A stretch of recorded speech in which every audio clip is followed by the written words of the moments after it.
Yeah, Prabhupada was actually in America, but Prabhupada has sent devotees to uh, England, and the devotees wanted they invited Prabhupada, but I think Prabhupada could not come, so Prabhupada recorded this and gave them. So this is the transcription of it, and from this actually the device came.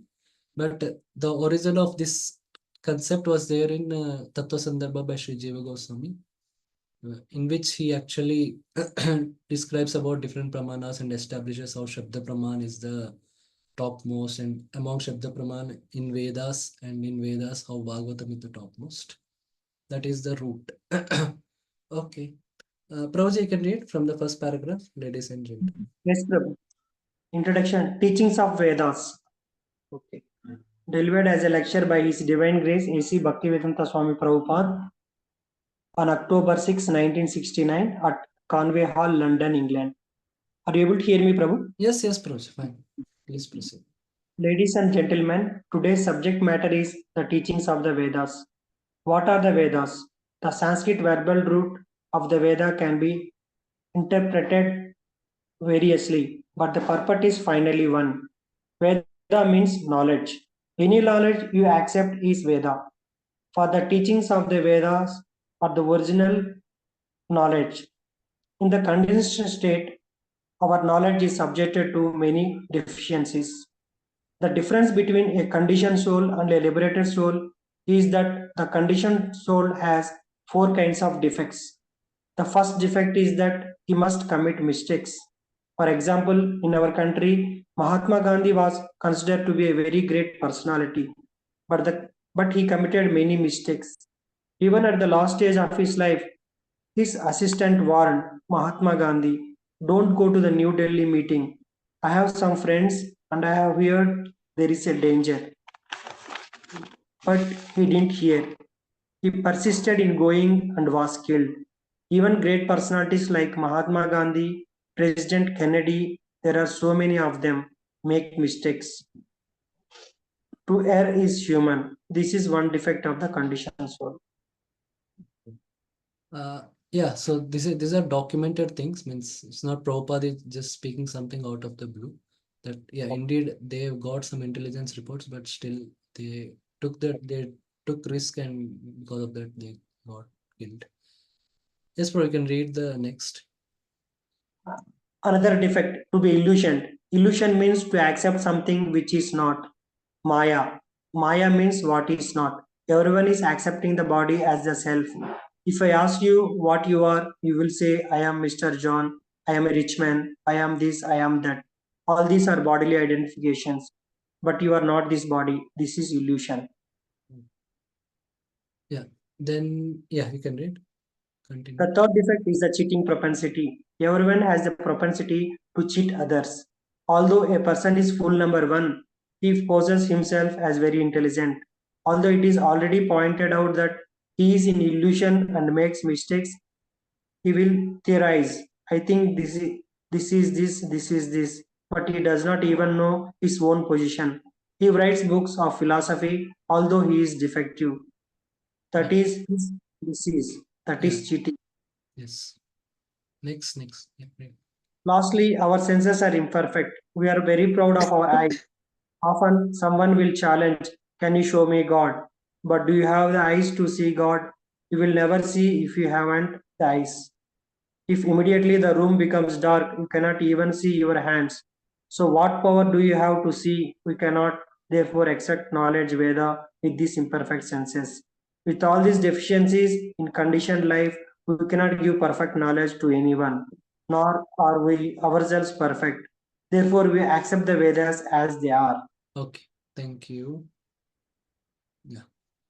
So we'll discuss what Prabhupada has written. So sense perception, or no, in that, or in one sense, acquiring knowledge. We can even say yes,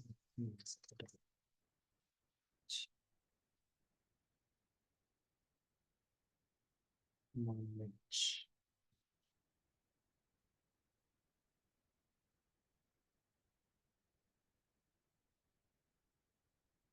The process of knowledge gathering, you can say it has two steps: acquiring information, and then there is understanding information. So the defect of imperfection, which Prabhupada told about, no, like if somebody is in a room and suddenly it becomes dark, you cannot even see your hands.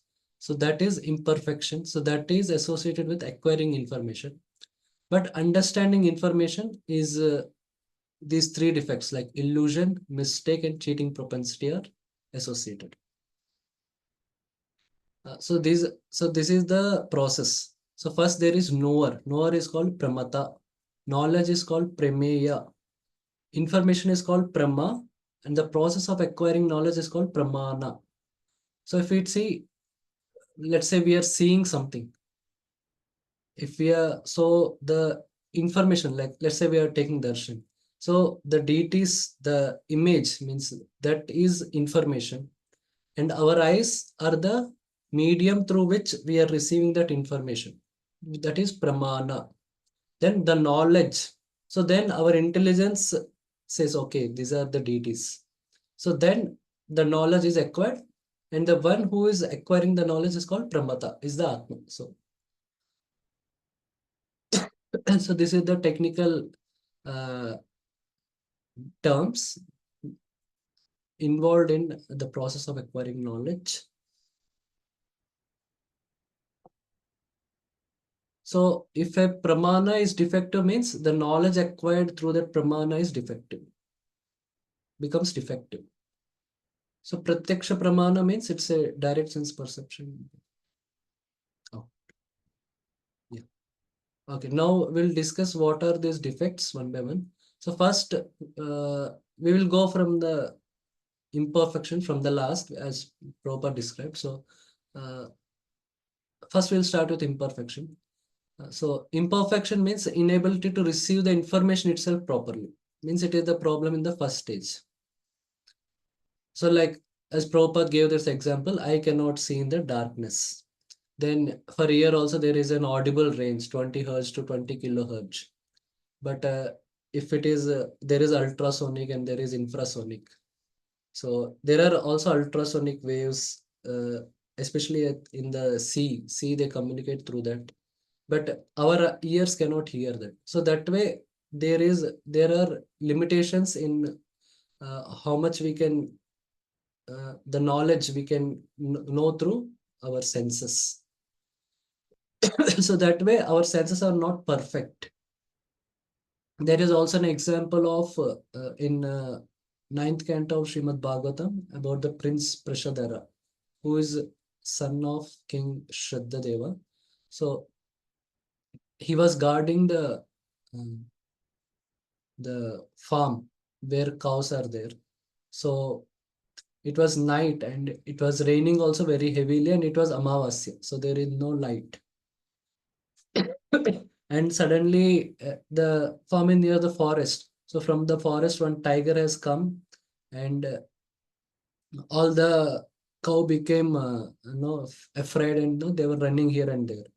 So immediately this prince he tried to know the sound, and he because it is in the dark he could not see. So he took his sword and he waved it, means, but instead of killing the tiger, he killed the cow because it is dark.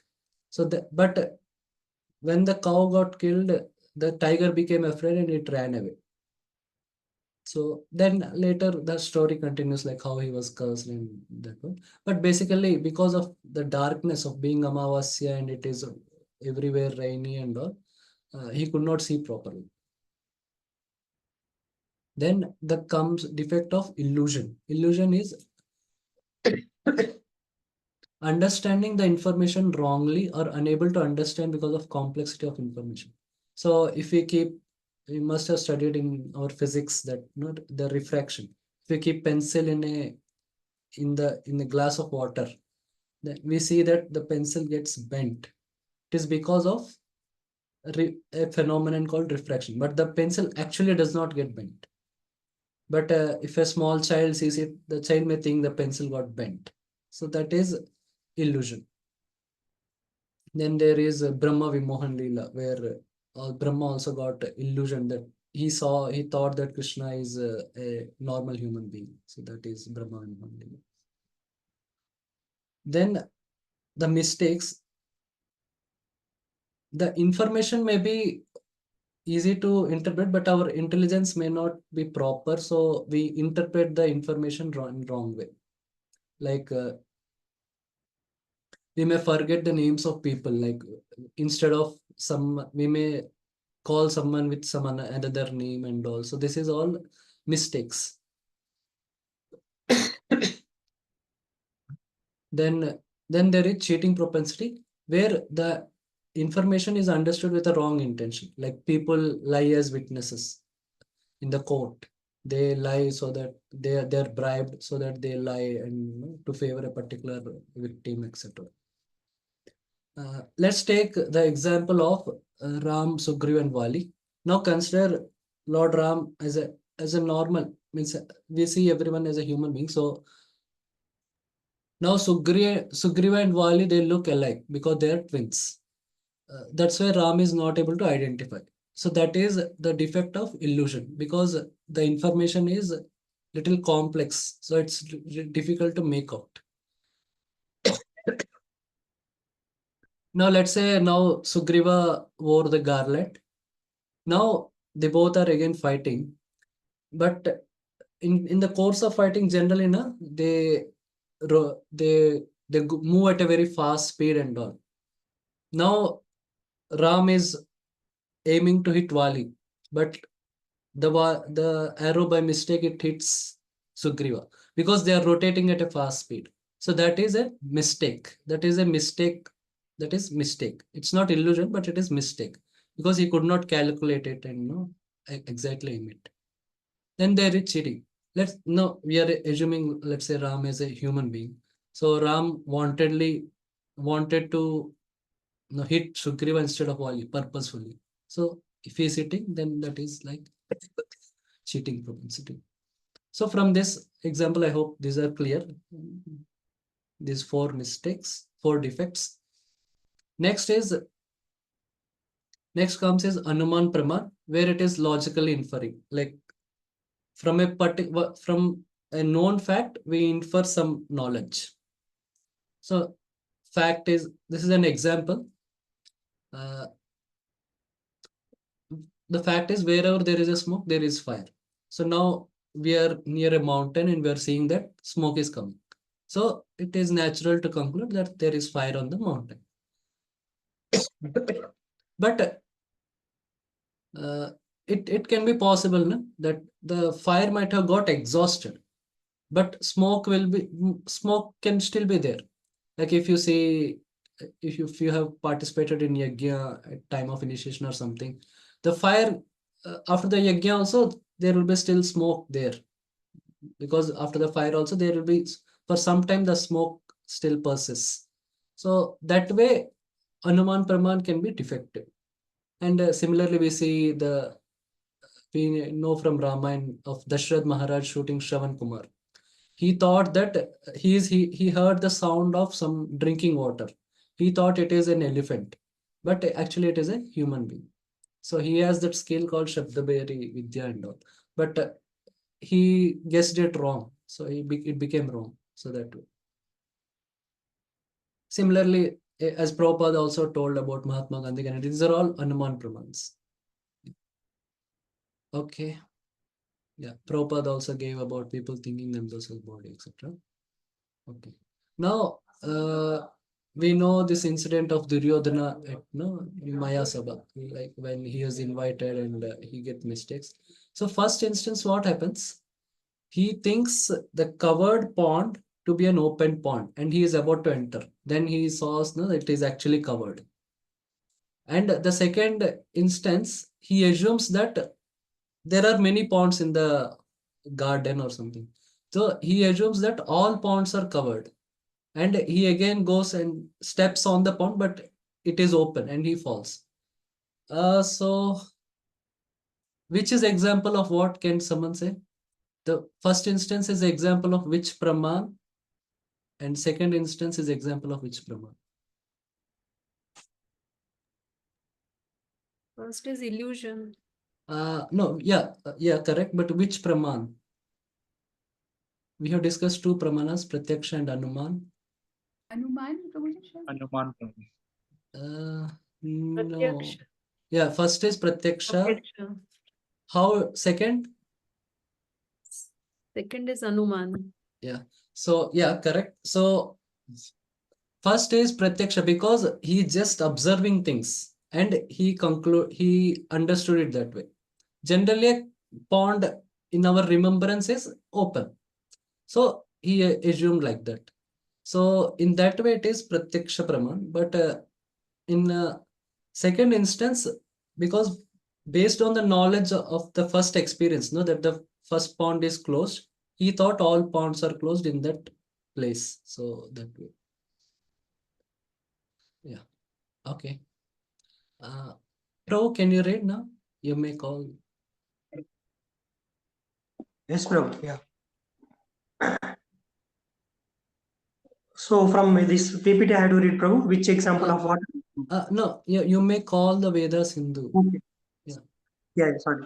You may call the Vedas Hindu, but Hindu is a foreign name. We are not Hindus. Our real identification is Varnashrama. Varnashrama denotes the followers of the Vedas, those who accept the human society in 8 divisions of Varna and Ashrama. There are 4 divisions of society and 4 divisions of spiritual life. This is called Varnashrama. It is stated in the Bhagavad Gita 4.13. These divisions are everywhere because they are created by God.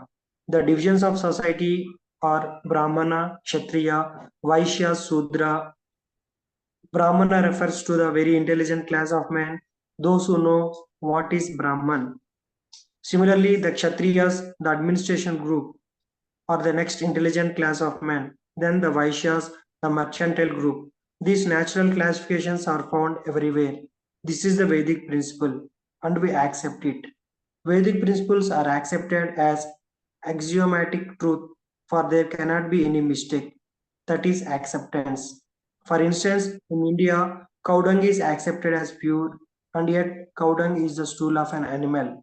In one place, you will find the Vedic injunction that if you touch the stool, you have to take a bath immediately. But in another place, it is said that the stool of a cow is pure. If you smear cow dung in an impure place, that place becomes pure. With our ordinary sense, we can argue this is contradictory. Actually, it is contradictory from the ordinary point of view, but it is not false. It is fact.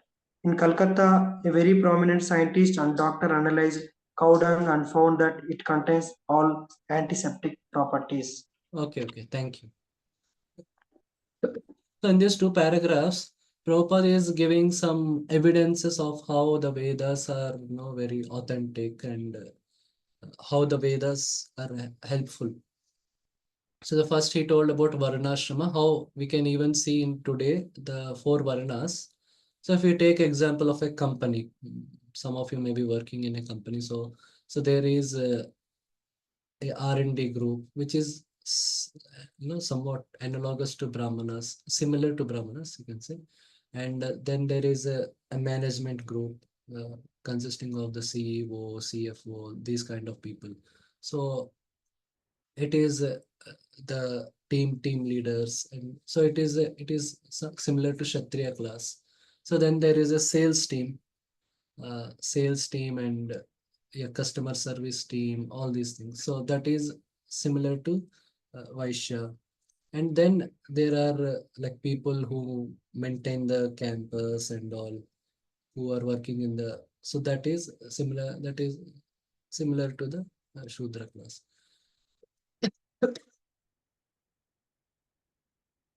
And another thing Prabhupada told about the cow urine and cow stool. And apart from that, there are other things also, like in today's, like the yoga. So yogas is also from the Vedas, Ayurveda, Jyotisha, astrology, and even the Niti Shastras. So these all are also being accepted, means people are accepting these things also, yoga and all, Ayurveda, which are from Vedas. So that way they are understanding how Vedas are proper body of knowledge. They are not some sentiment or something like that. Some more examples also, like which appear axiomatic, means they don't have any scientific thing and all. Yeah, another thing also, like yeah, this yoga and all, they are also scientifically tested, like how it is, and the experiments are conducted and how it is helping in making our emotions better, making our emotional health better and all. So they are accepting this. They have scientifically they were proven the efficacy of it. Like yeah, some more maybe in a like no in a people may think like these aspects also are like which are axiomatic and illogical, like early rising, even rituals like deity worship, yajnas and all. How just by worshipping some idols, like how somebody is getting purified of his vices and all. And another is also this sciences like Vastu, astrology and all, how actually a planet can affect us and all. But if one studies them deeply and by practice, one can understand. By experience, one can understand. Yeah. So this is about the authenticity of Vedas. Yes, Pro, you can read from now. In India, if one person. In India, if one person tells another, you must do this, the other party may say, what do you mean? Is this a Vedic injunction? That I have to follow you without any argument. Vedic injunctions cannot be interpreted, but ultimately, if you carefully study why these injunctions are there, you will find that they are all correct. Yeah, just a The, minute. So this is my note, but yeah. So yeah, this kind of thing may be prevalent now also in rural India, but urban India, they are more, little more scientific, rational. But yeah, they may believe like whatever, if you say something from Vedas, they may believe. But in urban India, in cities and all, people may be skeptical. Yes, Pro, you can continue. The Vedas are not. the Vedas are not compilations of human knowledge. Vedic knowledge comes from the spiritual world, from Lord Krishna. Another name for the Vedas is Shruti. Shruti refers to that knowledge which is acquired by hearing. It is not experimental knowledge. Shruti is considered to be like a mother. We take so much knowledge from our mother. For example, if you want to know who your father is, who can answer you? Your mother. If the mother says, here is your father, you have to accept it. It is not possible to experiment to find out whether he is your father. Similarly, if you want to know something beyond your experience, beyond your experimental knowledge, beyond the activities of the senses, then you have to accept the Vedas. There is no question of experimenting. It has already been experimented. It is already settled. The version of the mother, for instance, has to be accepted as truth. There is no other way. Can I continue, bro? Yeah, continue. The Vedas are considered to be the mother, and Brahma is called the grandfather, the forefather, because he was the first to be instructed in Vedic knowledge. In the beginning, the first living creature was Brahma. He received this Vedic knowledge and imparted it to Narada and other disciples and sons, and they also distributed it to their disciples. In this way, the Vedic knowledge comes down by disciplic succession. It is also confirmed in Bhagavad Gita that Vedic knowledge is understood in this way. If you make experimental endeavor, you come to the same conclusion. But just to save time, you should accept. If you want to know who your father is, and if you accept your mother as authority, then whatever she says can be accepted without argument. Okay. There are, Uh, yeah. there are three kinds of evidence: Yeah. Pratyaksha, Anumana, and Shabda. Pratyaksha means direct evidence. Direct evidence is not very good because our senses are not perfect. We are seeing the sun daily and it appears to us just like a small disk, but is actually far, far longer than many planets. Of what values is this seeing? Therefore, we have to read books. Then we can understand about the sun. So, direct experience is not perfect. Then there is Anumana inductive knowledge. Then there is Anumana inductive knowledge. It may be like this hypothesis. For instance, Darwin's theory says it may be like this, it may be like that, but that is not science. That is a suggestion, and it is also not perfect. But if you receive the knowledge from the authoritative sources, that is perfect. If you receive a program guide from the radio station authorities, you accept it, you don't deny it. You don't have to make any experiment because it is received from the authoritative sources. Okay, thank you. So Prabhupada told about the Vedas, how it is a simpler approach that we just have to accept the authority and instead of researching ourselves. We may do this also in normal life, like we also sometimes accept science as authority, but Prabhupada is mainly saying Vedas has to be the authority for understanding the top spiritual topics, like who created the universe, who created life. So for that, not like if somebody wants to go from Pune to Mumbai, one need not consult Vedas for that. Yeah, that we'll discuss. First, we'll discuss about the deductive and inductive approach, which Prabhupada told about here. He gave example of Darwin theory. So deductive approach is you accept and then based on your then you observe and then inquire. But inductive approach is, so first one does experiment and then he does his own experimentation and then arrive at some knowledge. Deductive approach, first accept the knowledge and then you can check the knowledge, and if someone has some questions, one inquires. Like Prabhupada gave the example of one knows about one's father from the mother, that way. So then, but deductive approach, it saves time because one is not indulging in all that experimenting and all. But inductive approach, it consumes a lot of time because one wants to know experiment by oneself. Like in the example of the knowing the father, one wants to know all the males and do DNA testing of everyone, etc. So it takes a lot of time and effort. Deductive approach is perfect because you are knowing from an authority. Authority means who is already established. You are confident that he knows the right knowledge, and you are also verifying your assessment by others. Like in terms of education, like it's like the student is not reading the textbook for the first time. There are many other students uh, who have already read the textbook, and also the teachers who are also authorities are recommending the textbook. So that way it is more perfect. Now, inductive approach, one is relying oneself in the on the senses. Like Prabhupada gave example of the sun. So you see sun as only a disk with your eyes. So there can be imperfection. Deductive approach, one good example is the Vedic knowledge. Inductive approach is modern science, which is developed through experiment and all.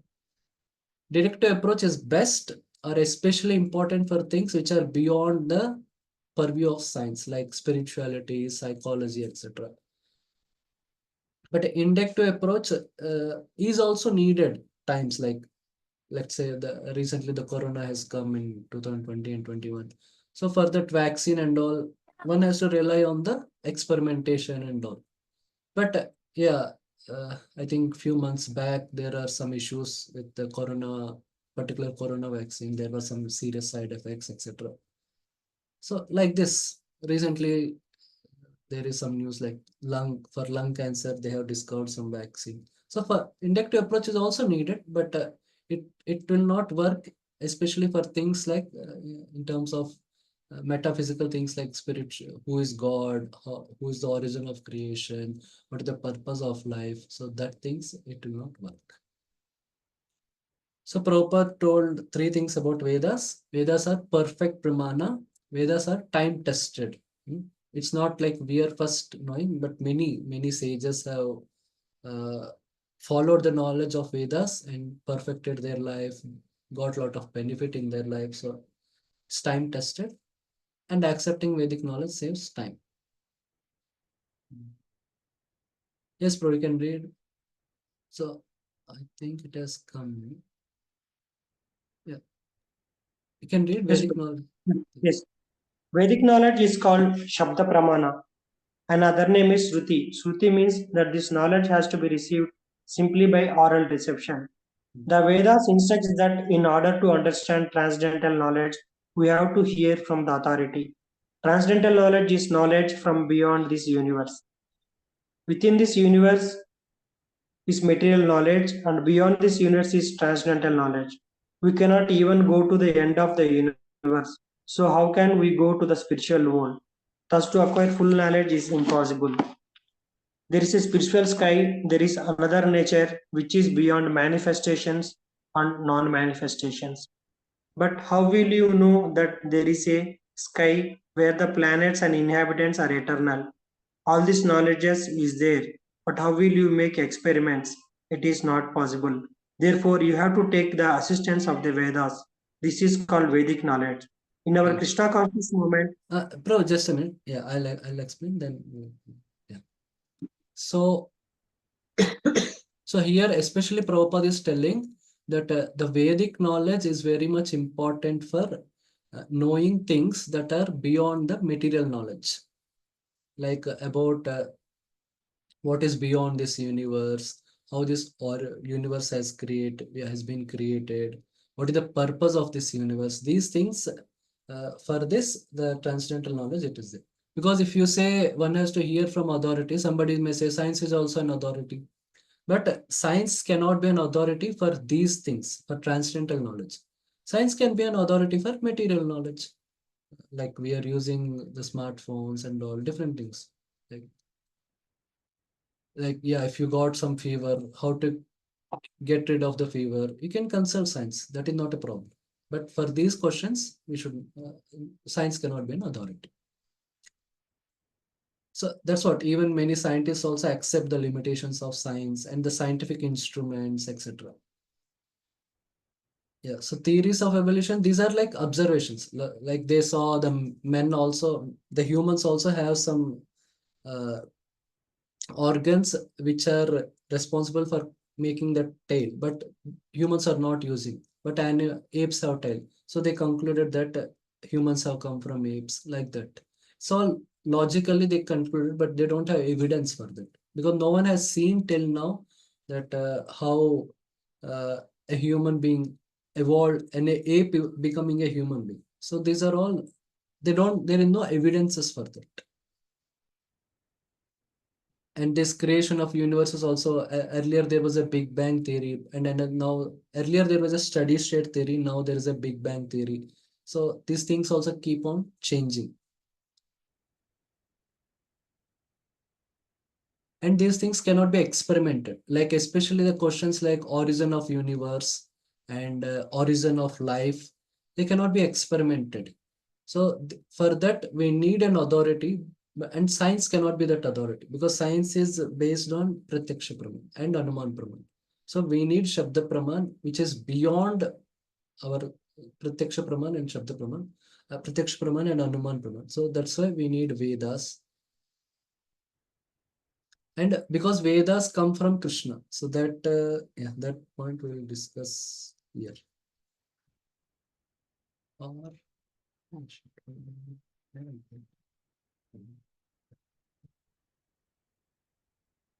let's see. Yeah, in Shabda Praman also there are two types called Paurishaya and Apaurishaya. So Paurishaya Shabda Praman is this science, and no, Prabhupada gave this example of no, the child asking the mother who is father and all. Means they are related to the matters of the material world. But related to the matters of the spiritual world or spiritual knowledge, it is called Apaurishaya Shabda Praman, in which is only the Vedas, because Vedas are coming from Krishna, who is all perfect. Okay, now you can take around 5 minutes and you can think about these questions, and then we'll discuss, how we can enhance our faith in Vedas, and what challenges our faith in Vedas. In this current modern life, what all things are there which challenge our faith in Vedas. and how we can introduce Vedas to newcomers. Okay, you can think about it, then we'll discuss.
Okay, so for the first question, how we can like increase our faith in Vedas?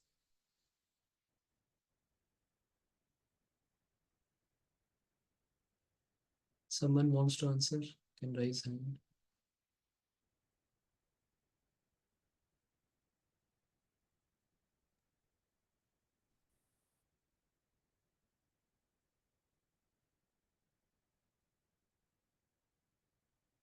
Okay, yes, Mataji, can tell.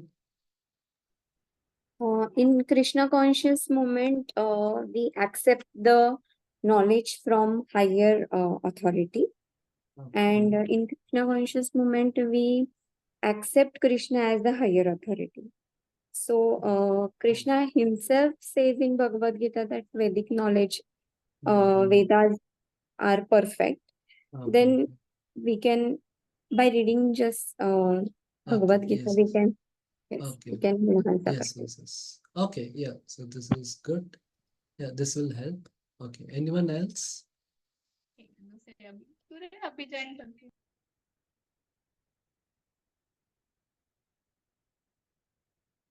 Anyone else?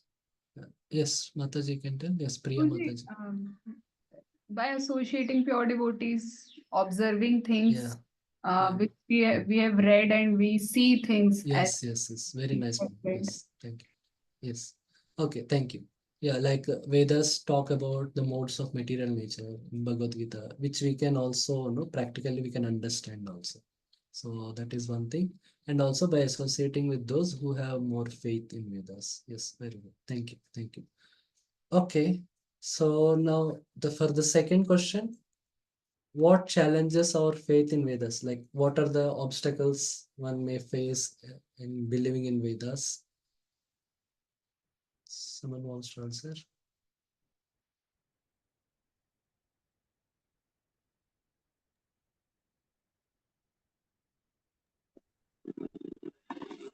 Prabhu, like this is modern education and this whatever like Yeah, we have current situations. yeah. Sometimes it may affects us. Like Okay. Yeah, the current education is doing more experiments, and yeah. sometimes they will show like whatever the Vedas. It may be Mhm. wrong, so they will show in the media. Yeah, yeah, So that yeah. Okay, so one point is that the modern education emphasizes that one should believe by experimentation. So some things in Vedas like no Brahmastra and no some Vedas states some yajnas and all they cannot be means now uh, there are no Brahmanas and there is no elaborate understanding also of how to do those things and how those things will become true. So that is one thing. Okay, yes, bro. So nice point. Yes, Balraj, bro, you want to tell? When we believe more in Pratyaksha Pramana and Anuman Pramana, Yeah. our faith in Vedas is challenged. Okay, yeah. So yeah, the more we believe in Pratyaksh Praman, that especially experimentation and speculation, then it becomes difficult to understand Vedas. Means accept Vedas, just accepting as a fact whatever is told. Okay, yes. Okay. Now the third question, like how we can introduce. Yeah, another point in the second question is the science they discover some things which are like contradictory to Vedas, which apparently appear contradictory to Vedas. Like they have a different theory of structure of universe, which the Vedas they have another theory, another structure of universe. So yeah, Vedas speak something about moon planet, which the science tells in a different way. So, so these things can be reconciled. So these kind of things also can tell about that, how challenge one's faith in Vedas. Okay. So now the third, how we can introduce Vedas to newcomers, like how we can uh, make them believe in Vedas. Like Prabhupada himself has done in the earlier section, something, some.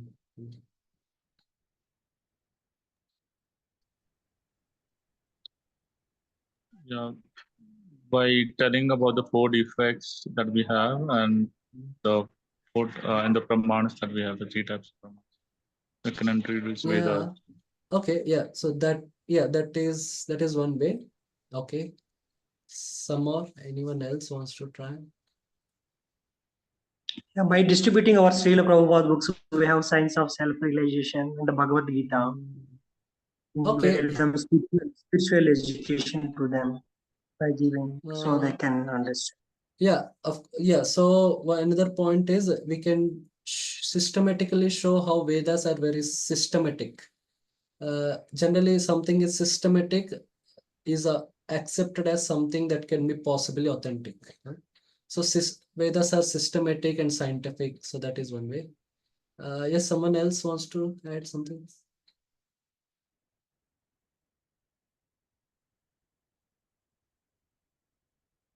Okay, so if you see Prabhupada in the earlier paragraph explained about Varnashrama. Will we explain? Yeah. So here he has explained about Varnashrama, which is something that we can observe in the world. So if we can show the observable benefits one can get by of the knowledge given in Vedas, like yoga, Ayurveda. So these are some things one can perceive easily. If someone says, no, Vedas tell one to be Krishna conscious, it may be little difficult for a new person to accept immediately.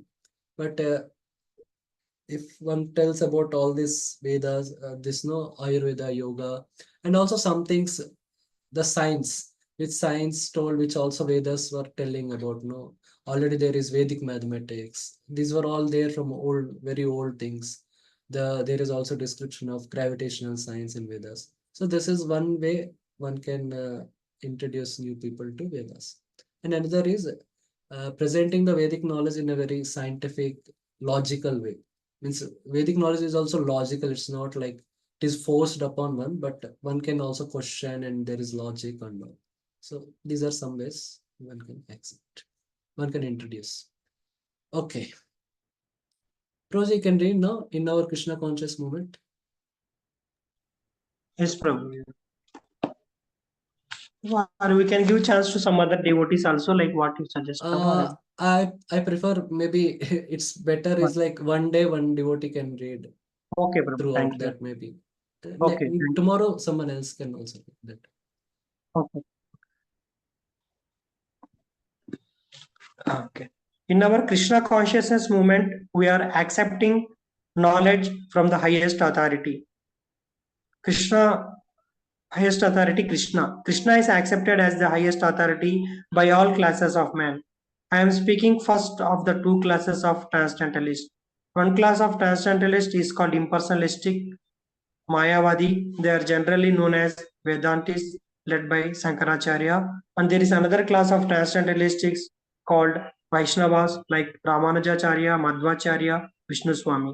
Both the Shankara Sampradaya and the Vaishnava Sampradaya have accepted Krishna as the Supreme Personality of Godhead. Shankaracharya is supposed to be an impersonalist who preached impersonalism, impersonal Brahman, but it is a fact that he is a coward personalist. In his commentary on the Bhagavad Gita, he wrote, Narayana, the Supreme Personality of Godhead, is beyond these cosmic manifestations. And then again he confirmed that Supreme Personality of Godhead, Narayana, is Krishna. He has come as a son of Devaki and Vasudeva. He particularly mentioned the names of his father and mother. Yeah, just a minute.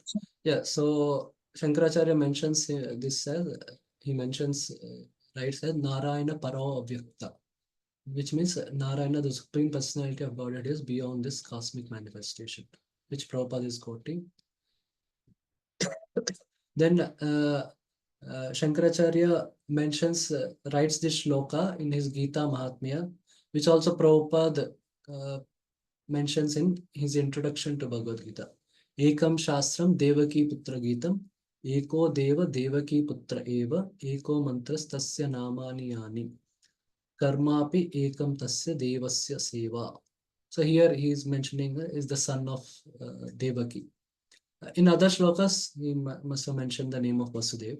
So there are almost, I think, around 10 shlokas in Gita Mahatmya. in that different names come. Yeah. So there are two types of Vedantis. Vedanta means they accept the existence of absolute truth. Means there is God. Now, in that there are two, like one is the Advaitins or impersonalists, and another is Vaishnavas. So Vaishnavas accept a personal God. Advaitins, there is Brahmavadis. Brahmavadis, they accept Brahman as the absolute truth. Whereas Advaitins, they say only Brahman is there, the other things are temporary, etc. So in Vedanta, so there are 5 schools of thought like Nyaya, Vaisheshika, Mimamsa, Yoga, and Vedanta. So in that the way, so Sankhya, so sorry, 6 are there. So the sixth one is Vedanta. Vedanta accepts existence as God. Whereas Nyaya, they say that God may be there, may not be there, but ultimately we have to do our karma. So they accept the theory of karma. Whereas Vaisheshika, they say Prakriti is only everything. Even Sankhya also, they say Prakriti is only everything. Mimamsa, they say law of karma is superior, is the supreme. Like Krishna tells this philosophy in the beginning of Govardhan Lila. No, Mimamsa philosophy, that is Karma Mimamsa philosophy. Then yoga also, they say we should transcend Atma. They accept Atma and all, but not so clarity about who is the absolute truth. Vedanta, they are very clear about the absolute truth, and they accept Vedas. That Nyaya, this all, they accept more logic and experimentation and all. But Vedanta, they accept the Vedas as the Shabda Praman. They emphasize on Shabda Praman. Okay, yes, Prabhu, can read. So Krishna is accepted as. Yes, Prabhu. So Krishna is accepted as Supreme Personality of Godhead by all transcendentalists. There is no doubt about it.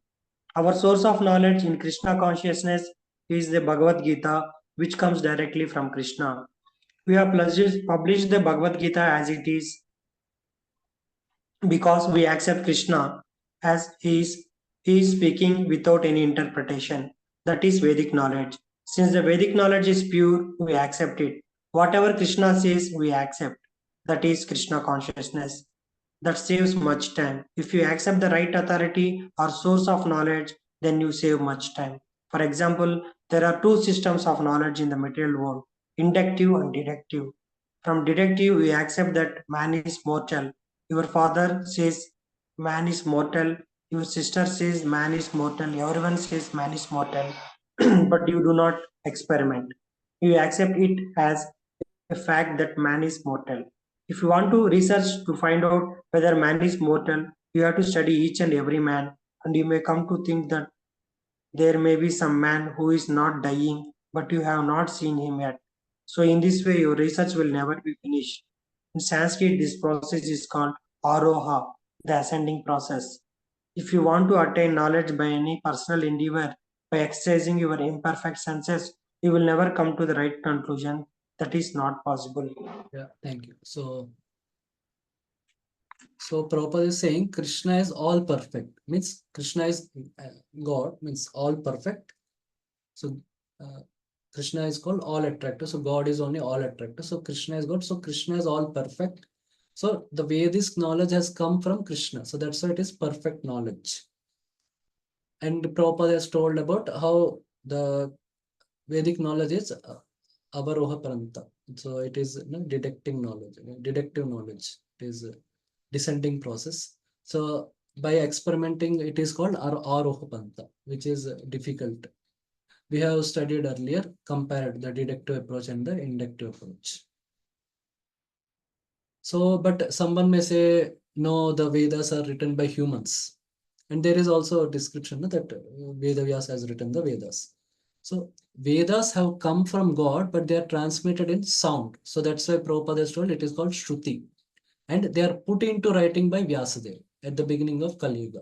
It's not Vedavyas has composed the Vedas. The Vedas were existing already there in the sound form, and he has just put into writing that. Yes, Ashish, you have some question? Prabhu ji, some people chant this soham soham, वो किसमें आता है? Soham, that comes in Advaita Sampradaya only, like the Mayavadis. Shankaracharya? Shankaracharya's. Okay. Soham means I am this, I am Brahman, like that. That is what it means. Okay. So these are Mayavadis only. This philosophy is Mayavadi only. You can say. Yeah. A little Okay. better word is Advaita Sampradaya. But yeah. Thank you. Okay. We'll discuss. Okay, just a minute.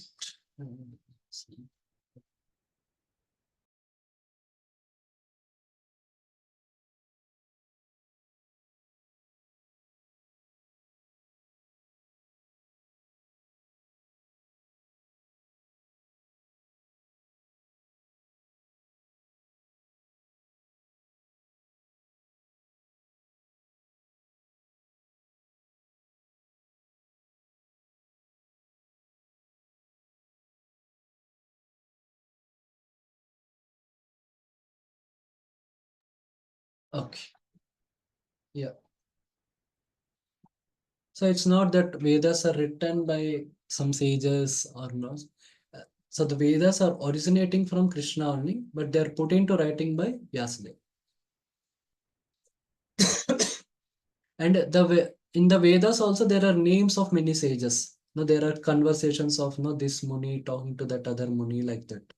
Like Indra talking, conversing with somebody, like that. Like there are different conversations. So these characters are eternal. Now the Atma who is playing the character may vary from one yuga, like one Mahayuga to another Mahayuga. Or like one creation, from one creation to another creation, like from one universe to another universe and all. But these characters, they are all eternal characters. The roles are like eternal, etc. But different people may play the role and all. But the conversation, the knowledge, that is like it happens in similar way. Yes, from now you can read. There is a statement in the Brahma Samhita. There is a statement in the Brahma Samhita, just ride on the aeroplane which runs at the speed of mind. Our material aeroplanes can run 2000 miles per hour, but what is the speed of mind? You are sitting at home, you immediately think of India, say 10,000 miles away, and at once it is in your home. Your mind has gone there. The mind speed is so swift.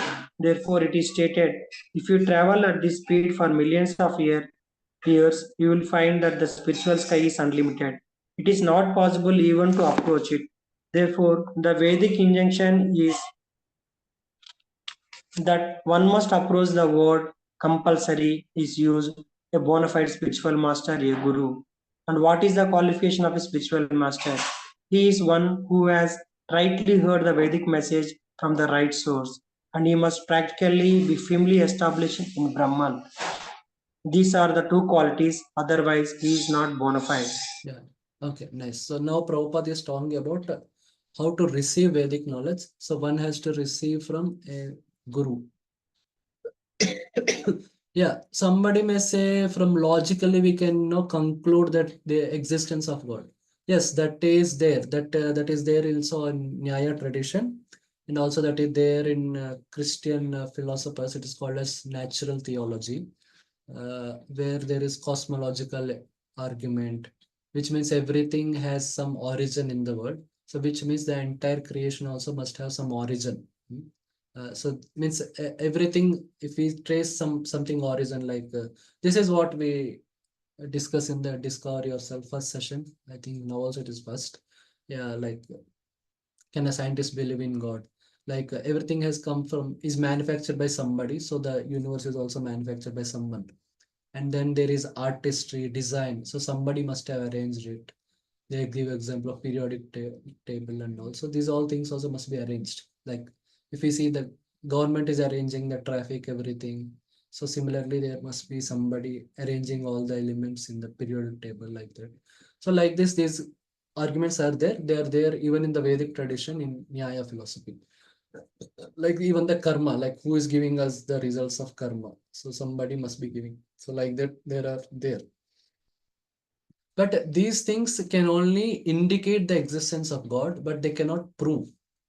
If you need solid proof, either it should be pratyaksha praman or it should be shabda praman. So even if through logic, through anuman praman, one can say there is fire in the mountain. Like smoke is coming from the mountain, so there must be fire. So the confirmation, because the anuman praman is weak. So unless somebody goes and observes whether there is confirms there is fire in the mountain or not, or if somebody is walking from down the mountain, if we ask them and they say, so either of that will actually confirm that there is a fire on the mountain. Yeah. Now you can take some 3 minutes and you can just think of what are the benefits of learning the Vedic knowledge from a guru instead of learning directly from the scripture. You can think and then we'll discuss. You can take some 3 minutes and then we'll discuss.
Okay, so someone can also answer, can raise hand.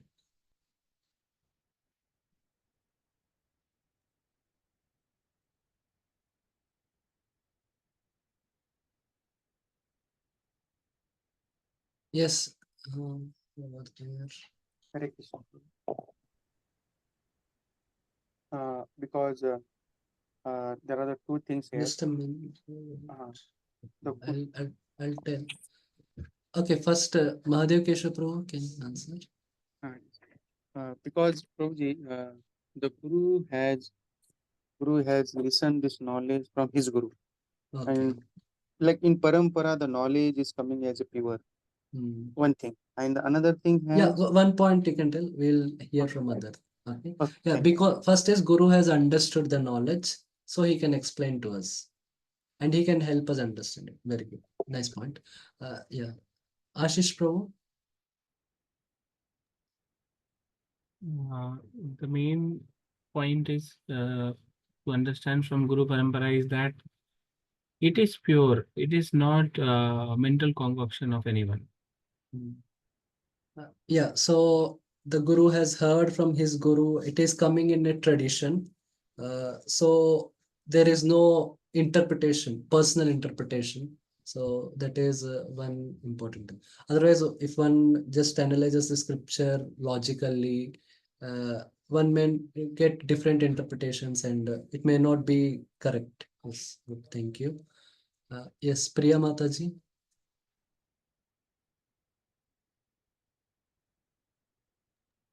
Hare Krishna Prabhu, even I wanted to say the same point only that Prabhuji has already Okay. told, because Yeah. people in Kali Yuga are very less intelligent, so we may tend to put our own concourse to it by reading from the Shastra. Yeah. Okay. Okay. Thank you. Yes. Sandeep Prabhu.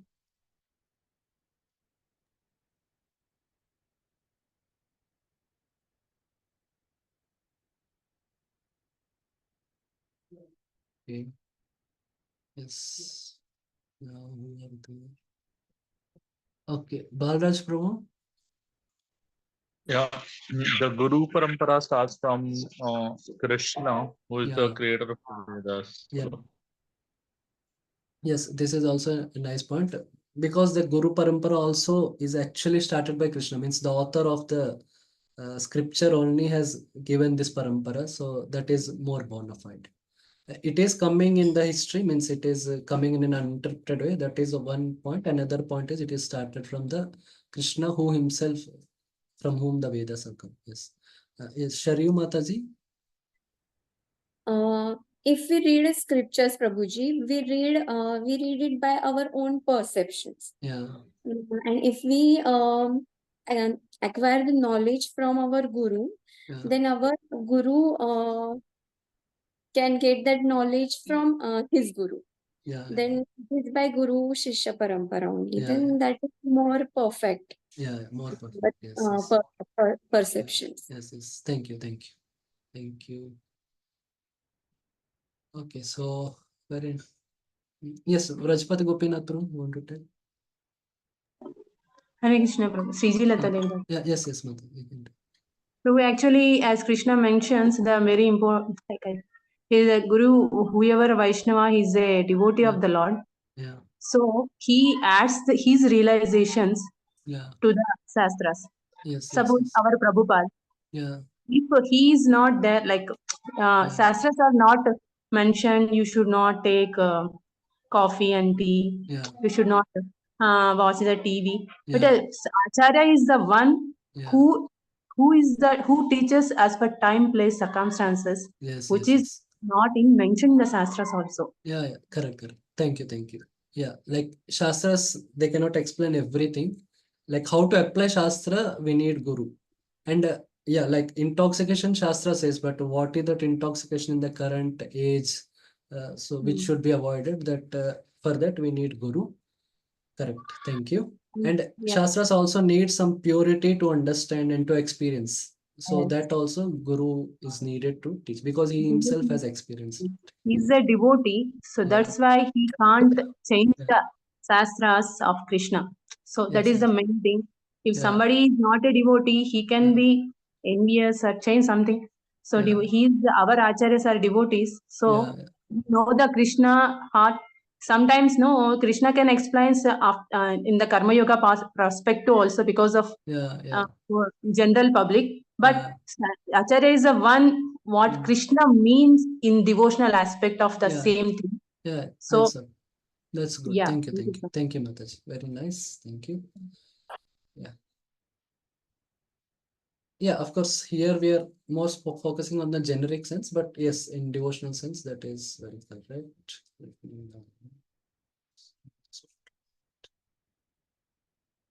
Okay.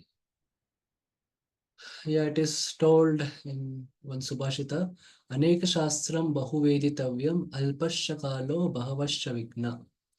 Yat sarabhutam tad upasitavyam hamso yata shira ambudavat. Which means there are many shastras. There are so many Vedas, and there are many Upanishads. 108 Upanishads are there. There are 18 Puranas are there. So, and in Kali Yuga especially, the time is we have a limited time, and there are many obstacles. Many obstacles means, yeah, the whole, like, earning wealth and, maintaining oneself only takes lot of energy and time. 8 hours, or, one has to work, one has to maintain family. It takes a lot of time, 10-12 hours of the day. So it's difficult for someone to study the entire thing. Very difficult. So that's why one should know the essence of the Vedas and learn from it. So rather than studying every Shastra. So it's important. So for that, we need Guru. Means Guru can understand, okay, what is our need, and how our need we can fulfill it through Vedas. This is a generic one, not especially from Bhakti perspective, but yeah. So this is,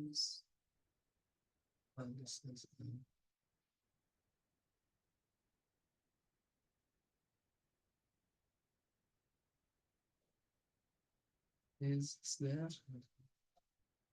I think it is. No, you can read from the book. I think this Krishna conscious movement is completely authorized. Yes, Prabhu. Yeah. This Krishna conscious movement is completely authorized from Vedic principles. In the Bhagavad Gita, Krishna says the actual aim of Vedic research is to find out Krishna. In the Brahma Samhita, it is also stated Krishna, Govinda has innumerable forms, but they are all one. They are not like our forms, which are fallible. His form is infallible. My form has a beginning, but his form has no beginning. It is Ananta, and his form, so many multiforms, has no end. My form is sitting here and not in my apartment. Not in my apartment. You are sitting there and not in your apartment. But Krishna can be everywhere at one time. He can sit down in Golok Vrindavan, and at the same time he is everywhere, all pervading. He is original, the oldest. But whenever you look at a picture of Krishna, you will find a young boy, 15 or 25 years old. You will never find an old man. You have seen pictures of Krishna as a charioteer from the Bhagavad Gita. At that time, he was not less than 100 years old. He had great grandchildren, but he looked just like a boy. Krishna, God, never become old. That is his supreme power. And if you want to search out Krishna by studying the Vedic literatures, then you will be baffled. It may be possible, but it is very difficult. But you can very easily learn about him from his devotee. His devotee can deliver him to you. Here he is, take him. That is the potential of Krishna's devotees. Yeah, very nice. So as Mataji has told just now, like now Prabhupada is describing about the specific case of understanding Krishna and, the devotion to Krishna, which is easily possible through devotee. Yeah, there are different scholars also who studied Bhagavad Gita, but no, they have not understood Krishna. There are also many commentaries on Bhagavad Gita, but only through Prabhupada's commentary on Bhagavad Gita, many devotees, many have become devotees. So that's why it is important to understand from a devotee in order to understand about devotional service to Krishna. Yeah, okay. Yes, bro. Then you can continue. Originally, there was only one way. Look, originally there was only one Veda and there was no necessity of reading it. People were so intelligent and had such sharp memories that by once hearing from the lips of the spiritual master, they would understand. They would immediately grasp the whole purport. But 5000 years ago, Vyasadeva put the Vedas in writing for the people in this age, Kali Yuga. He knew that eventually the people would be short lived, their memories would be very poor, and their intelligence would not be very sharp. Therefore, let me teach this Vedic knowledge in writing. He divided the Vedas into four: Rig, Sama, Atharva, and Yajurveda. Then he gave the charge of these Vedas to his different disciples. He then taught He then thought of the less intelligent class of man, Sri, Sudra and Dijabandhu. He considered the woman class and Sudra class, worker class and Dijabandhu. Dijabandhu refers to those who are born in a high family but who are not properly qualified. A man who is born in the family of a Brahmana but is not qualified as a Brahmana is called Dijabandhu. For these persons, he compiled the Mahabharata, called the History of India, and the 18 Puranas. These are all part of the Vedic literature. The Puranas, the Mahabharata, the four Vedas, and the Upanishads. The Upanishads are part of Vedas. Then Vyasadeva summarized all Vedic knowledge for scholars and philosophers in what is called the Vedanta Sutra. This is the last word of the Vedas. Yeah, okay. Vyasadeva, Yeah. Vyasadeva personally wrote the Vedas. Yeah, just a minute. I have to explain some things. Yeah. Yes. Yeah, so the Vedas, the word Veda means Vedayati Dharmam Brahma cha Veda. The scripture which teaches about Dharma and Brahman. Okay, I will get to the chart. So,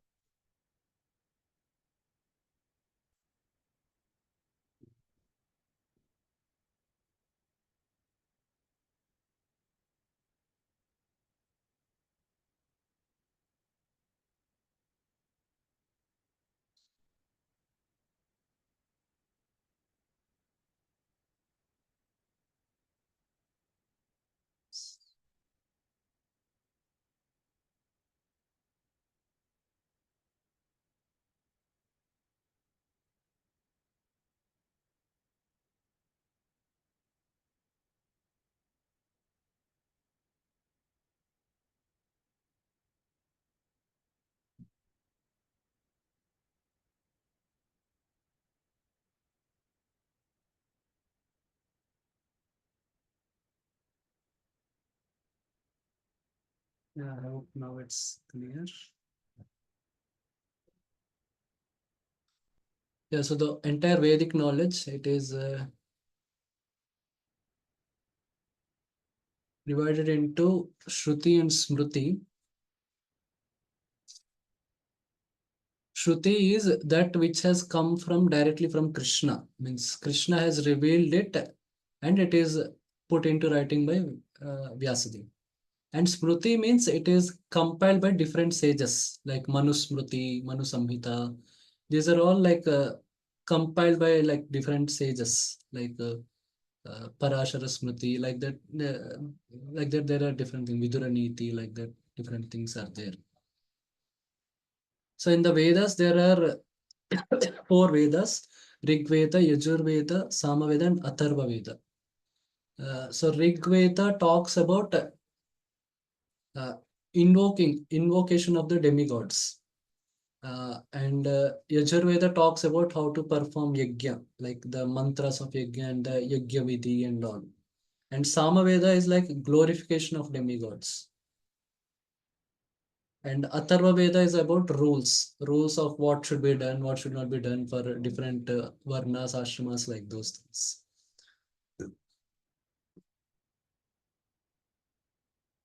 And each Veda, there are four divisions: Samhitas, then Brahmanas, and Aranyakas and Upanishads. So Samhitas contain different mantras, and Brahmanas contain different explanation of mantras, and Aranyakas also contain mantras, and like so. The first three, the Samhitas, Brahmanas, and Aranyakas, are concerned with Karma Kanda. Karma Kanda is generally like performing different yajnas to demigods and also to Vishnu. And Upanishads is all about renouncing the material world and focusing on meditating on Brahman, understanding the knowledge of Brahman, Atma, and all. So that is Upanishads. Then there are Upavedas. Upavedas are Dhanurveda, Ayurveda, etc. Then there are Vedangas. Vedangas are not separate books, but this knowledge is there in the Vedas only.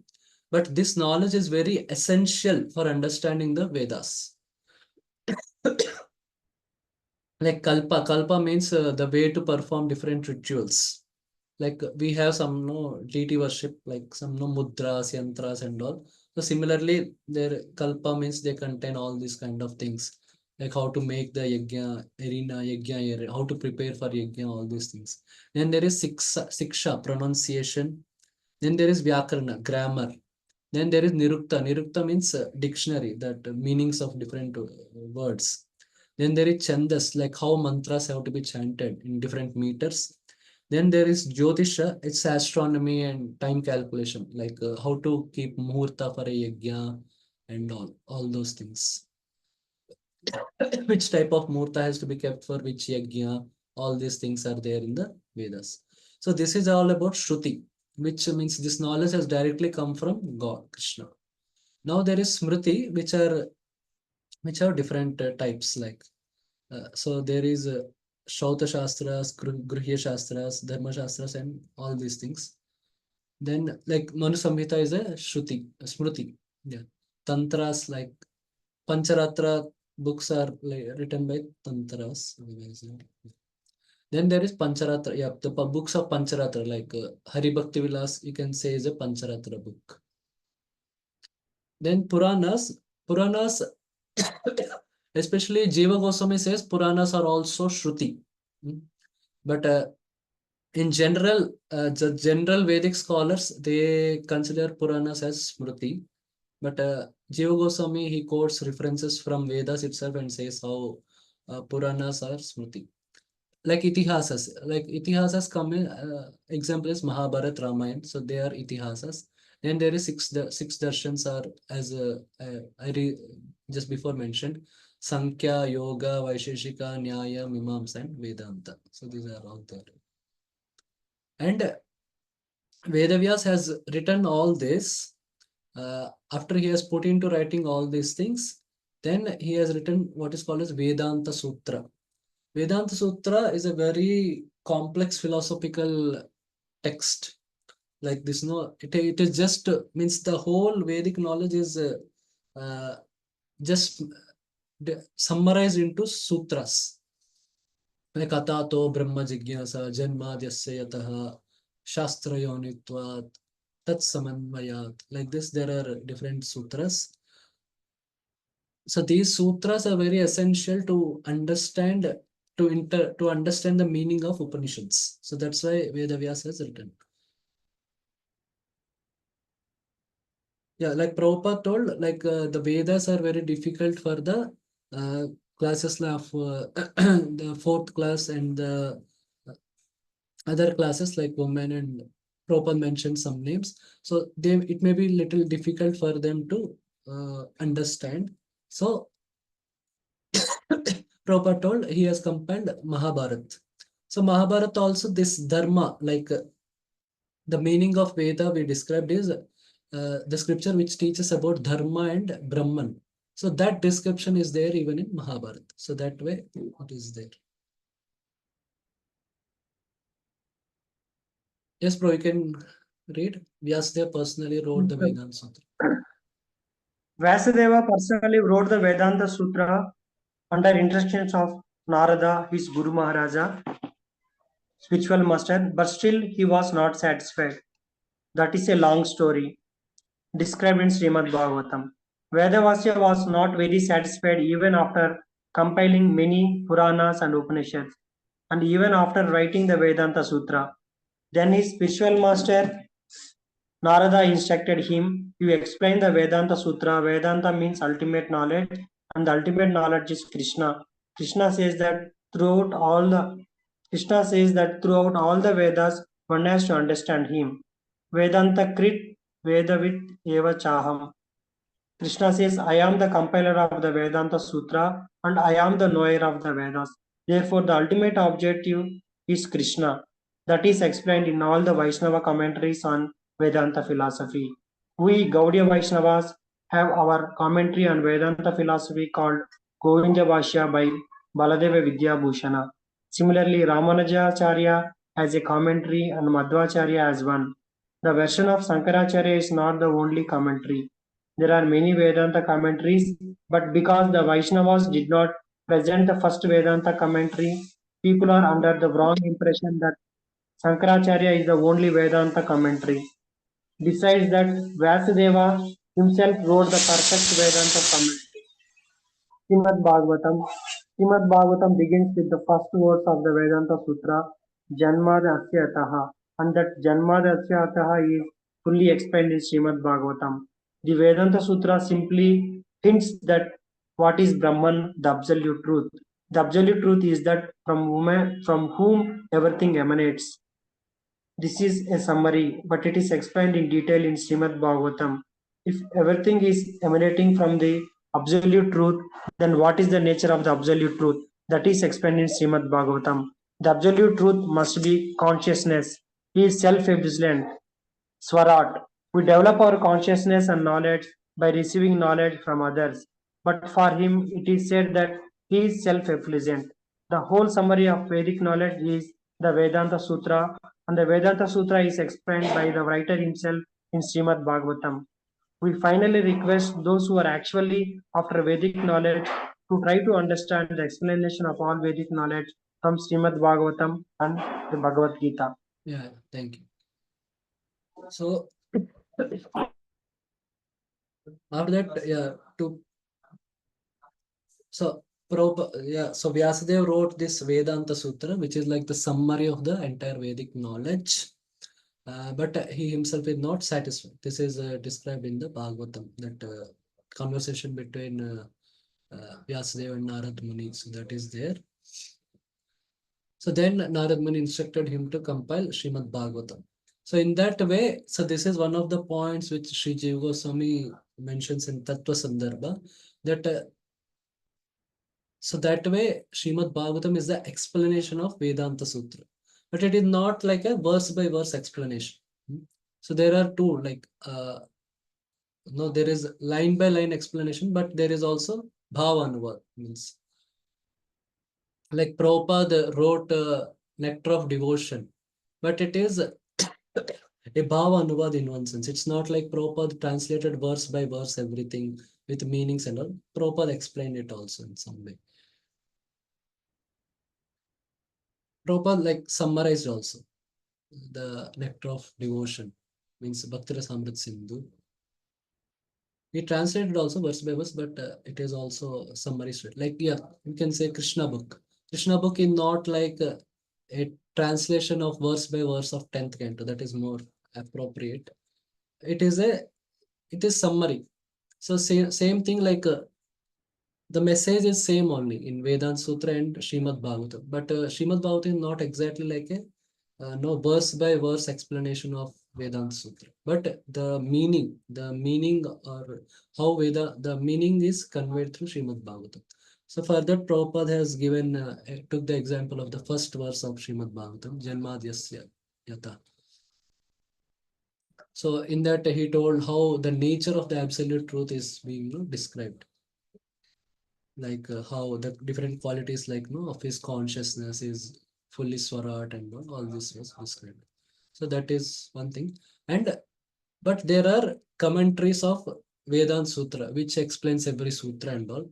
But for that, the first commentary somehow was written by Shankaracharya. In one sense, it is by the arrangement of Lord, which is called Shariraka Bhashya, which is popular because it is the first commentary.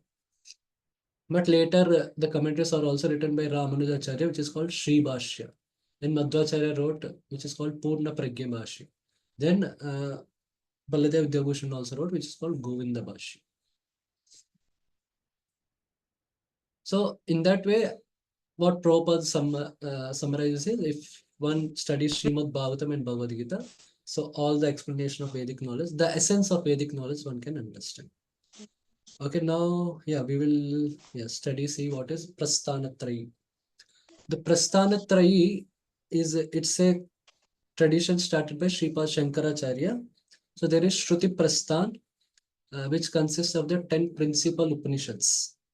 Then Smriti Prasthan, which is Bhagavad Gita, which is part of Mahabharata. Bhagavad Gita also Shankaracharya calls it as Gita-Upanishad. But because Bhagavad Gita is part of Mahabharat, which is Itihasa, which is part of Smriti. So that's why it comes under Smriti Prasthan. And then there is Nyaya Prasthan, which is Vedanta Sutra.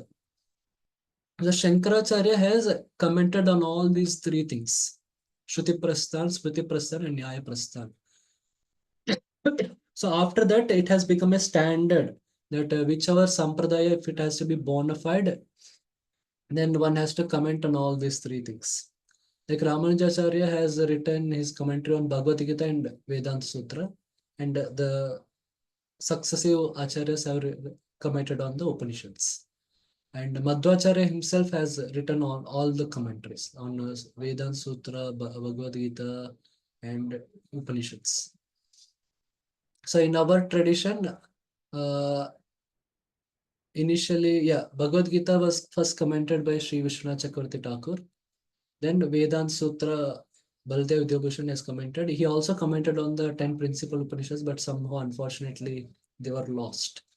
So they were so that way our tradition also, this Prasthanatrayi is there. And as Prabhupada told, if one studies Srimad Bhagavatam and Bhagavad Gita, that way the essence of all Vedic knowledge one can get. Now, should we take it, or we can take it tomorrow, because it has become little late. Anyone has any questions on what we discussed till now?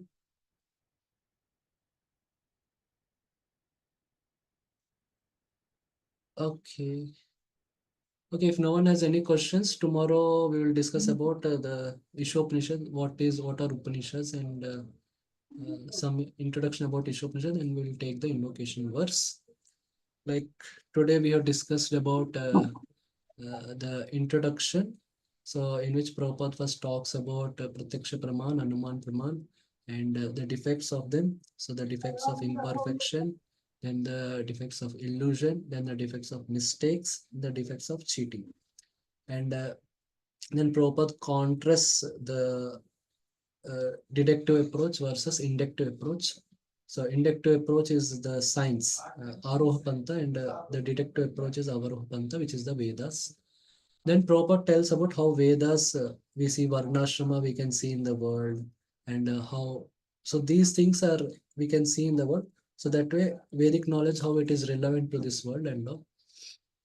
Then Prabhupada talks about how Vedas are the main source of knowledge for transcendental knowledge, which is the knowledge about God, the knowledge about creation of universe, the origin of life, the purpose of life. So these things, Vedas are the only source. So somebody may say, Shabda Praman can also be science in some way, but there is Paurusheya and Apaurusheya. So Vedas, the science cannot be the source of knowledge for questions like who is God. So these things, only Vedas have to be knowledge. And Vedas are perfect because it has come from the perfect source, God. We saw how it is put into writing and all.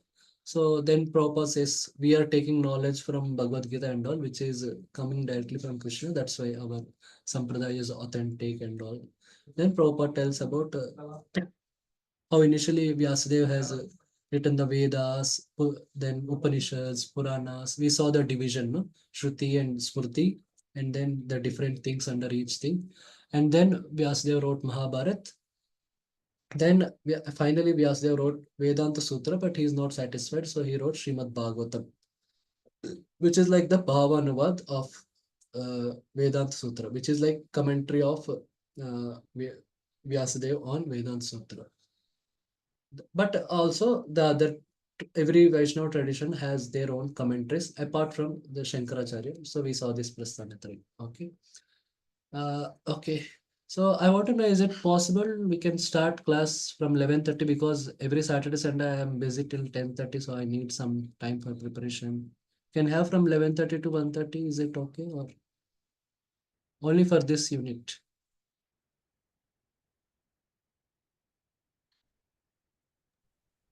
Okay, Uh, Prabhuji. Yes, Yes, Prabhuji. Okay, fine. Okay. So tomorrow we'll have class from 11:30 to 1:30. Okay. Okay. So Prabhu, can you share that chart, that Shruti Smriti chart? yeah, I will. Yeah, I think I can extract it from the PDF and share. Yeah, I'll share on the group. For that, I have to be added to group. Yeah, once Ajni Sharma adds me, I'll share. Yeah. Thank you, Prabhu. Okay, so thank you very much. We will stop here. Srila Prabhupada ki jai, Shri Ishopanishad ki jai. Jai Prabhupada. Thank you, Prabhu. Hare Prabhu. Thank you so much. Hare Krishna. Thank Hare you. Krishna. Hare Krishna.